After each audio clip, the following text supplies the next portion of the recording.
تمام، نوش جونتون. من ریوارد 2 فریم خورد و از معامله اومدم بیرون. سود امروز بنده $482. الله برکت. رو داو جونز آماده باشید با استاپ خودش. اینم مثل بقیه با استاپ. همینو بکارید با همین استاپ. خب پوزیشن منو باز کرده.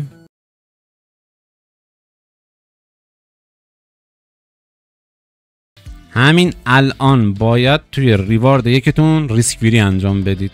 اگرم بره بالا پله به پله با مارکت میرم بالا.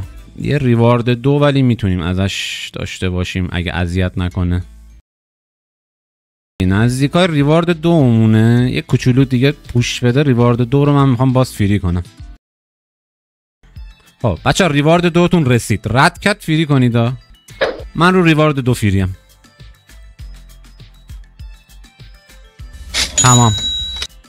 تمام نوش جونتون. من ریوارد 2 فریم خورد و از معامله اومدم بیرون. سود امروز بنده $482. یه پوزیشن روی طلا داشتیم سر به سر شد.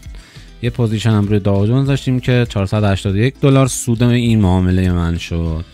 الله برکت.